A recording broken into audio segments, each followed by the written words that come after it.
All right, on today's episode of Locked On Avalanche, a new article in The Athletic sheds some light onto how Chris MacFarland operates. Let's talk about that. New episode of Locked On Avalanche coming at you. You're Locked On Avalanche, your daily podcast on the Colorado Avalanche. Part of the Locked On Podcast Network, your team every day. All right, everybody, welcome to the Locked On Avalanche podcast. We're part of the Locked On Podcast Network, your team every day.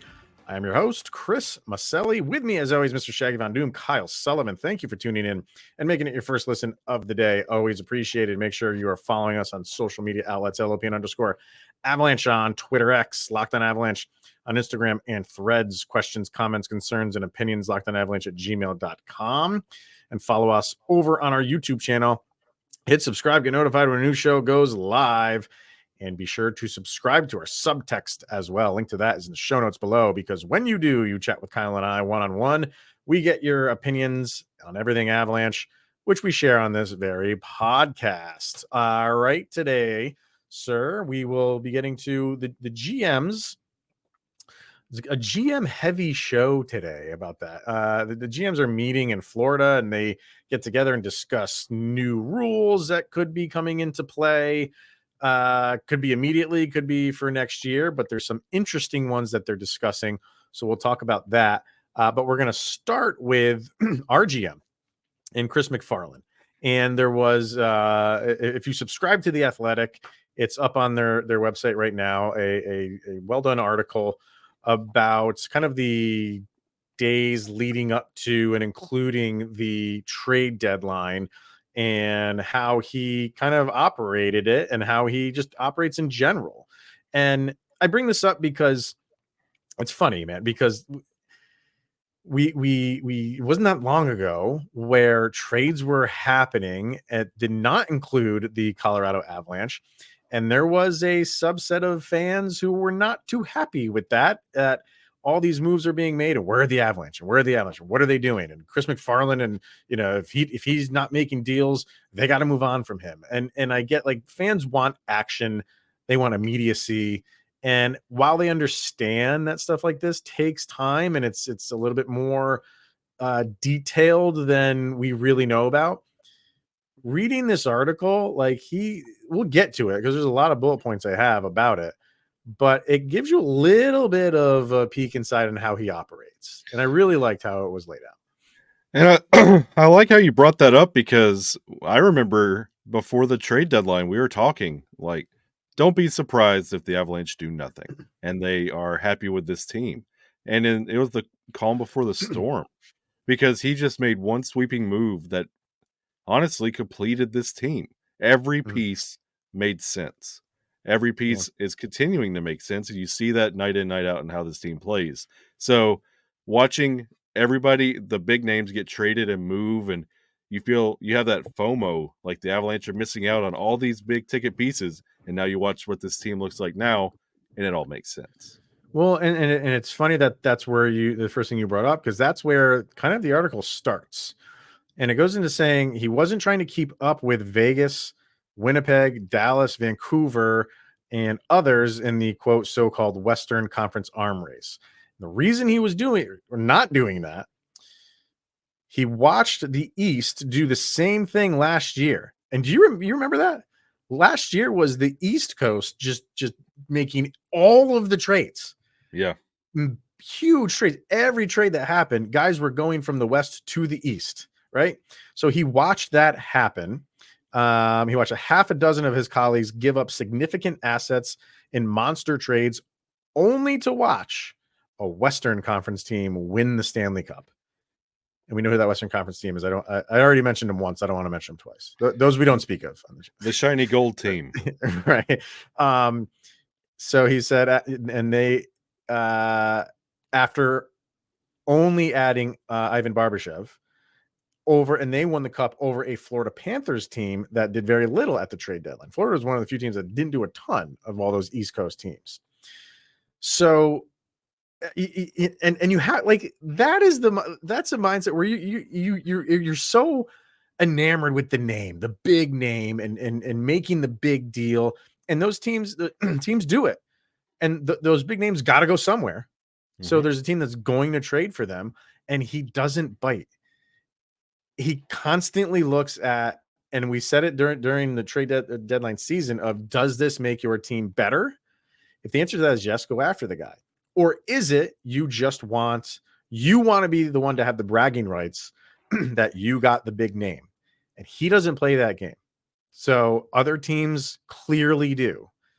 And I think that's a great way to phrase it, what they were talking about of, he watched it. He saw last year the East giving up so much only for a Western team to win it. It's how he operates. And it it kind of shows that the Avalanche have this different mindset of system over substance. Because if you go out and you get this big name, it's not always expected to automatically adjust and change your roster. Just look at Huberdeau. We just got to seeing him and how far he has fallen from the numbers that he was putting up at one certain point in time. And you see Tarasenko is now on his 8th, 9th team.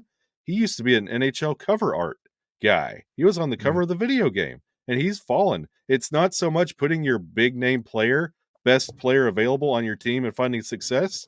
You see with Chris MacFarland's moves, exact pieces for what you're trying to do as a team, not just get the best players and try and win. Yeah, it's not about making the big move. It's about making the best move. Yep. And that's always what's in the back of his mind. He talked about the Bowen Byram move and how they were not going to move him for a rental. So if they could not find a suitor for him and figure out a way to bring in a 2C or what they did with Sean Walker, it wasn't going to happen. They were going to hang. I mean, he's got a couple years on that deal that they signed. Maybe they revisit this next year or revisit in the offseason, or who knows. But trade deadline, and this is them not just reaching to go make a move just to make a move.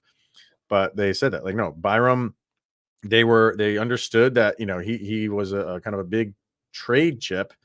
And the way that it went is exactly what they wanted. They wanted to bring someone in that they had but control over. And that was Middlestat. So it is laid out right there. Was not going to happen if they did not get someone with an RFA. And then on the opposite side of that, you hear Casey Middlestat talk about that. You hear about knowing that they go out and look for you and give up a guy like Bowen Byram to go and get you. It fires you up, especially Definitely. with that roster. You walk in there, you see Nathan McKinnon welcoming you as a member of the team. That fires you up, and it can breathe new life into a career. So that's another vantage point that in that article that you don't really think about is, oh yeah, Bowen Byram was given up for me to come play in Colorado. I must be wanted here. Yeah. I must be wanted here, and I better show up too. Yeah. So it says MacFarland said he and Joe Sakic share the philosophy that the Avs play dictates their deadline moves, and that this was a sign the team had proved to them that the window is once again open to go for it. Quote, they've shown themselves to be a good team, but one that deserves to have those sort of reinforcements, MacFarland said. Now, as a management team, you always have to keep one eye on the now and one eye on the future. So you don't want to deplete the cupboard. If you're going to do that year after year after year, there's going to be a price to pay at some point. But I think the moves that we did this deadline, they made sense, and they were targeted in the areas that we felt needed it the most. That is Avalanche front office like 2AT. That shouldn't come as a surprise to anybody. And that's something that we've been saying over the past however many years, that they are not going. You said it just earlier in this segment, that they're not going to just go make a move just to do it. Yeah. And they're not going to sacrifice stuff just to, they're not going to sacrifice the future. If it doesn't make sense, they're not going to do it. And we've seen them do that year. They could have stood pat and not done a thing. And that when we were saying, like, a couple of times we were thinking that of a little, when those moves were happening, the Avalanche were kind of just sitting by, and you're either thinking like, man, they're just really patient and really trying to get the right deal, or they're fine sitting where they are. And either can happen with this team. They're going to make the right move. They're not going to mortgage too much of their future. They understand that you have to mortgage some of it, but not all of it. And he says right there, I love the line. And you froze up right there. And no, you can't. You got to keep one eye on the now without sacrificing the future. And at the trade deadline, it's so easy for teams to come up and knock on the door and say, "Talk to me about Riley Tufte, that Ivan kid. That was a great story in the World Hockey Juniors. Give me that piece, and you could have something that'll address the now." And it's so easy to make that pitch.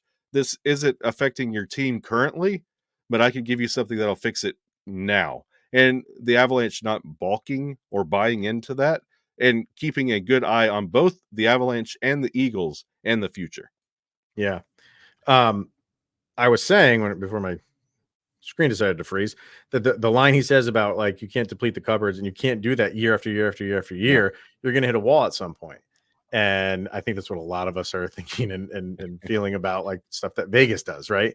You can't keep doing this. Eventually it's going to catch up to you. Right now it's all great. It's all gravy because you won a cup doing that, talking about Vegas, and who knows what happens this year. But I think the Avalanche go about it in a smart, methodical type of way. And he pretty much lays it out there like, yeah, this we know we have a good team right now, and we want to go all in now, but still be competitive in the future years and be able to have trade chips then and not just mortgage everything. And I think they do a really, really good job of balancing act. It's not easy to do, but I think they do a fantastic job of it. So yeah, it's easy to lose sight on the here and now. Like, look at Chicago, what they were and where they are now. Look at the Kings, what they used to be and where they are now. Just keeping the now going and like mortgaging the future. Eventually you gotta start leaning into the future and then leaning into the now. You got to play both sides, and MacFarland's doing it the right way. So that's what he does, within the franchise. What do other GMs think of him? They do ask a couple of them, and we'll talk about that coming up next. First, let's talk about the Game Time app. You shouldn't have to worry when you buy new tickets to your event. Game Time is the fast and easy way to buy tickets for all the sports, music, comedy, and theater events near you, with killer last-minute deals, all-in pricing, views from your seats, and their best price guarantee. Game Time takes the guesswork out of buying tickets. Download the Game Time app, create an account, use the code on for $20 off your first purchase. Terms apply. So once again, create the account and use the redeem code LOCKEDON, LOCKEDON, for $20 off. Download Game Time today. Last minute tickets, lowest prices guaranteed. All right, so a few more points from this Athletic article about Chris MacFarland, and they get into other GMs and what they feel about MacFarland and how he operates. This is coming right from the article. It says he's quickly gained respect among his 31 counterparts. Quote, he's a great guy to deal with. He's super smart. He's very honest. Remember that line. So I want to get back to that. Being very honest. And he's aggressive. That comes from Minnesota Wild GM Bill Guerin, of all people, right? Who's a very good GM, but that's a division rival that's giving you praise. He made the deal with MacFarland for Duhaime after Colorado's GM said he pursued the fast, hard-hitting, solid penalty killer for 6 weeks. 6 weeks, people. So again, this is when we sit here on this side of it and get our thumbs going on social media and think, what are the Avalanche doing? That is what they're doing. They're pursuing a guy for 6 weeks, where we thought that was a Logan O'Connor move. Mm-hmm. Logan O'Connor is going to be out, so they had to do some quick dealings and bring in some reinforcements for Logan O'Connor. Maybe it stepped up a little bit in those days leading up to that because they knew O'Connor was going to be out, but he wanted Duhaime for a month and a half. I mean, I know that's not going to shut some people up because we're going to be right back here next year when the Avalanche have to make some more moves and people are like, what's Chris MacFarland doing? I just hope that right there just shows you he's working. He is doing his job and he's just doing it the way that he does it. Might not fit with the fast and furious world that we live in of the here and now and do things quicker, but he does them smart. And that's why that name was always circulated every time there was a GM opening. MacFarland's name was always up there because of who he's been trained by and who he's watched. And Joe Sakic and MacFarland they're a 1-2 punch that gets the job done, addresses the team needs, and they're not the villain. They go about it the right way. And it's really rare in this industry and in this league. Added New Jersey Devils president of hockey operations and GM Tom Fitzgerald, who recently acquired Curtis McDermott from the Avs. Quote, I like how there's no BS with Chris. Like we were talking about one player this deadline, and he just came right out and said, I don't have any futures, but is there another way? And if this pick down the road gets me into the game, then put me down on the list. There's no BSing with him, no trying to win trades. He just wants to make fair deals and doesn't string you along. He's really well liked by all of us, and he's done a really good job there in Colorado. Kyle, like this is how I want the team that I follow to operate. I don't want any shady stuff going on, any backdoor deals or not giving you full info on a player. And I bring that up because there's some stuff going on with Ryan Johansson right now where I think I'm sure there's some of the fan base in Philadelphia. And I know there's some media outlets because I've seen the articles in Philadelphia that are blaming the Colorado Avalanche for not disclosing that Ryan Johansson apparently had an injury when they traded him to Philadelphia. I don't think that's the case. I think there is animosity between Ryan Johansson and John Tortorella, and Ryan Johansson has conjured up a injury so he doesn't get cut or released because you can't do that to an injured player. So I think those issues are between Johansson and Tortorella and the Flyers and not Colorado because he was scheduled to play. So I don't think Colorado tried to get over on them. And you go back to this article where they trust him. He's not trying to win one over. He's not trying to quote unquote win deals. He's honest. And then, you turn around and you're reading some of these things from the Philadelphia media, like, what the heck is wrong with the Colorado Avalanche? I don't think it's anything. I think it's a problem between the player and your coach. And if I lost Sean Walker in a trade with Ryan Johansson, I would be mad and blame everything too. I mean, they agreed to it. So, I mean, they got the whole thing is the first round pick. This was not Ryan Johansson was make or breaking this deal. The first round pick was, but I don't know. I just think it's a really good article. I think it's like I said, it gives you a little bit of an idea of how he operates. And I hope that stays in everybody's mind as the years go on and trade deadlines come and go and people understand that, he wants to make deals. Mm-hmm. But he is not going to do deals the way that other people do them and just mortgage everything for the here and the now. I think it's a great article. It's a great article. So if you want to get The Athletic, not just for that article, but for other stuff, it's good. It's good. I'm happy we got this guy as a GM. Oh yeah, and they're running the $1 deal on The Athletic right now as well. So this is the time to sign up. And definitely. In closing, when you see everything going on in the NHL when it comes to league and how teams are run inside and out, players top to bottom, the Avalanche are one of the upper echelon and in quality, and it's refreshing as a fan that you can go to sleep without having to defend a practice or a procedure that your team is doing. Absolutely. Definitely. All right. Let's turn our attention to some proposed new rule changes that could be on the horizon as the GMs got together in what's the name of the town, Kyle? Oh, now I'm from Alabama. It's Manalapan, Florida. Okay. I'm not sure where in Florida that is, but I'm sure it's nice. All right, let's get to that coming up next. First, we're going to hear from eBay Motors. Passion, drive, and patience. What brings home the winning trophy is also what keeps your ride or die alive. eBay Motors has everything you need to maintain your vehicle and level it up to peak performance, from superchargers, roof racks, exhaust kits, LED headlights, and more. Whether you're into speed, power, or style, which is called The Nathan McKinnon trilogy.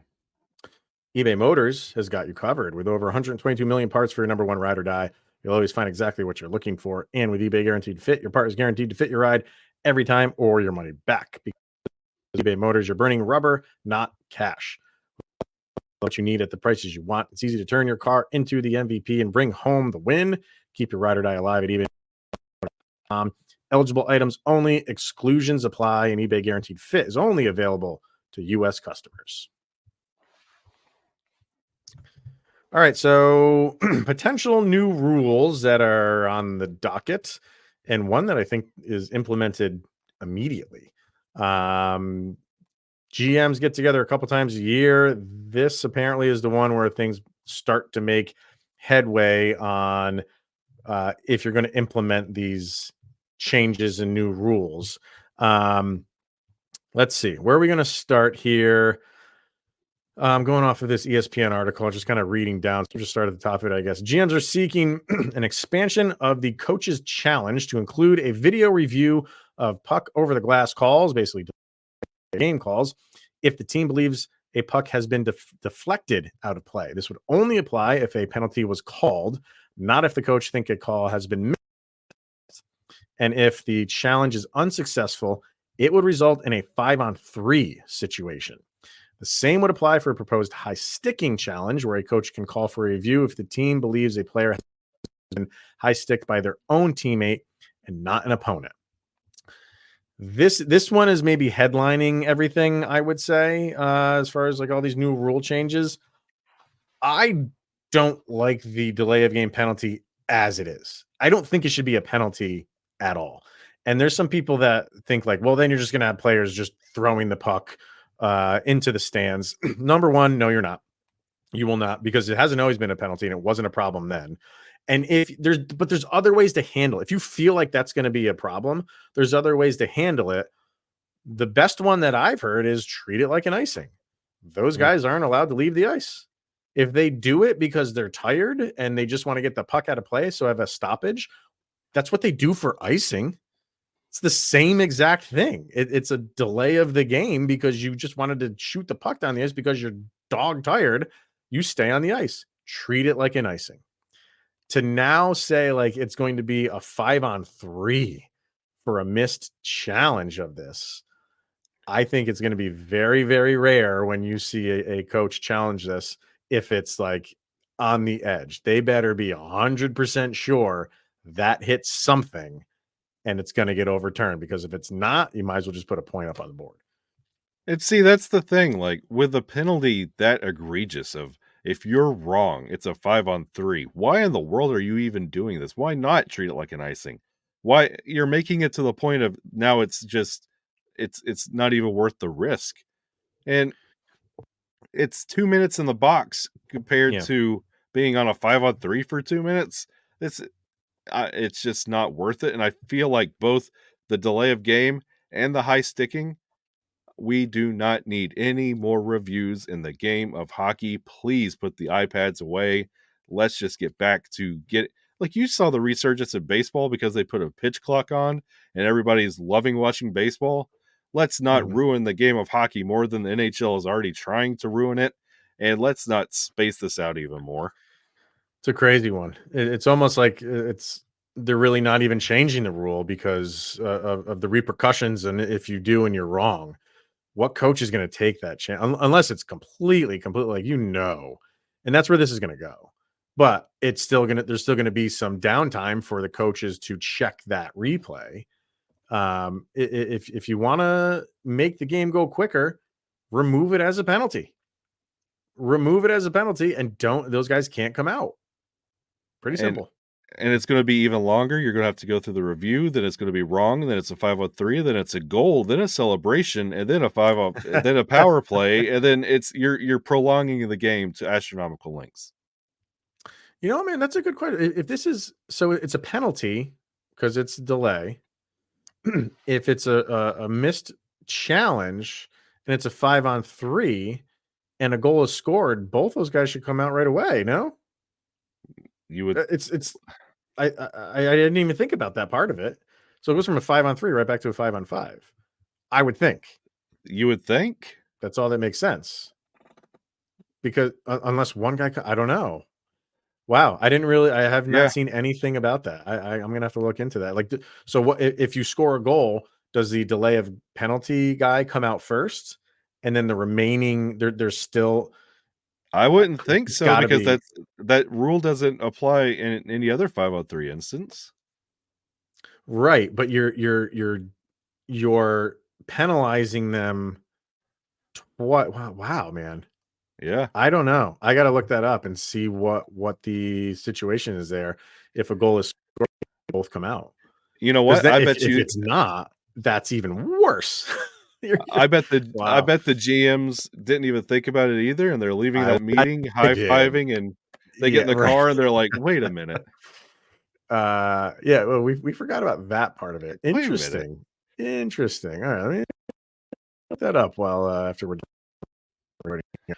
Other proposed changes include adding the goalie to the list of players who can be penalized when the net is dislodged.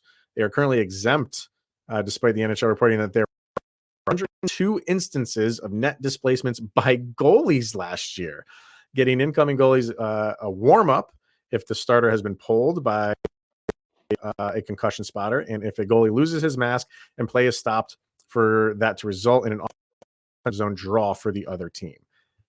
Pretty crazy that there's 102 times where goalies have intentionally dislodged the net, knowing that nothing will come of it.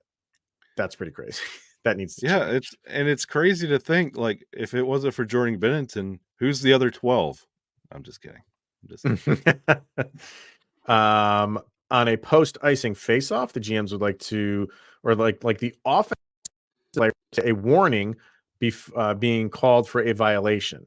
Because right now that does not happen. An offensive player just gets, there's no warning for him. The warning is just on the defensive player. They want the warning they want the offensive player to also have a warning. Okay, that is, I don't know. I'm not too up in arms about that one, unless you are. I don't know. No, that's whatever. Another tweak that will be more effectively enforced, and this is the one that I heard that is enforced immediately. It's allowing players from sitting on the boards with their skates hanging over the ice while waiting for a line change. The player will receive a warning first, and if he does it again, he will be assessed a bench minor. Apparently, this came about because there was a ref who got nicked not that long ago. I don't know the severity of it, but it doesn't really matter. I mean, I don't really think there's a need for it. Just keep your skates on one side, and it's a split second of just jumping on the ice. And it only benefits the Avalanche because it lessens the chance of too many men on the ice. Yes, absolutely. They talked about the possibility of tweaking 3-on-3. The one that I heard was it just adding maybe like 2 minutes to it and going to 7 minutes. There are some questions of possessions, because you see a lot of times teams possession is it's huge in overtime. So you'll see so many times where players exit the zone when nothing is materializing. They threw around the idea of keeping a puck into the blue line. Basically, it's all for, because I don't think it seems like they're keeping the status quo with overtime right now. What do you think? Yeah, I think the GMs are like, we've done enough damage to the league. We can't do any more. Let's not make this more of a sideshow. Let's keep the overtimes exactly the same. Yeah. And then the last one is morning skate to begin earlier to benefit the visiting team. And apparently it's just going to get moved back like 15 minutes. So, or maybe so the home team would skate at 10:15 when the visiting team is skate at 11:15. Again. Okay. whatever you want to do there. I mean, I'm sure that's a big deal to the players, obviously, but for a practice thing for the fans and watching that, it maybe doesn't really hold much weight. Not all heroes wear capes. Yeah. There was one other one that I saw somewhere that I thought was pretty interesting. Major penalties for boarding. Where did it go? It was something about the GM's player discipline. In an effort to show how the Department of Player Safety makes decisions, the league's general managers are encouraged to visit the NHL player safety room during the season, as they did for the NHL situation room. So it's basically you can be in the room to see how they go about their decision making on discipline, which I want to be in that room for that, dude. You're going to get hit. I do.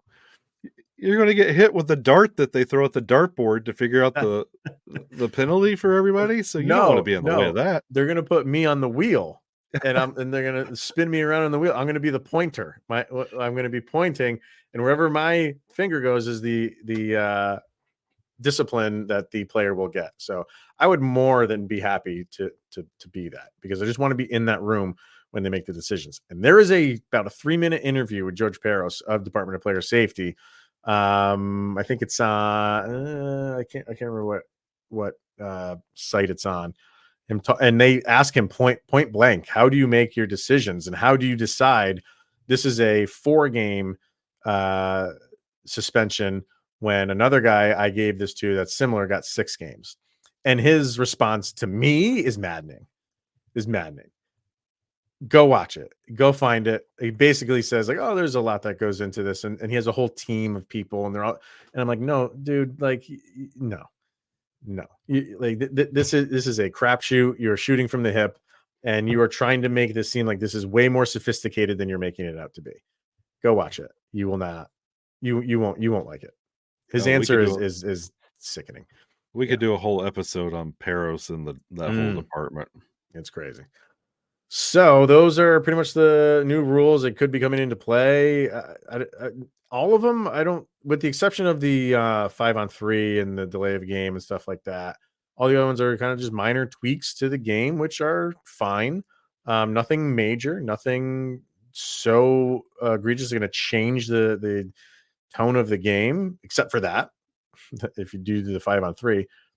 So yeah, they're doing their job and get some more stuff to talk about next year. And everybody got to go to Manalapan, Florida, which is, I'm sure, a great place.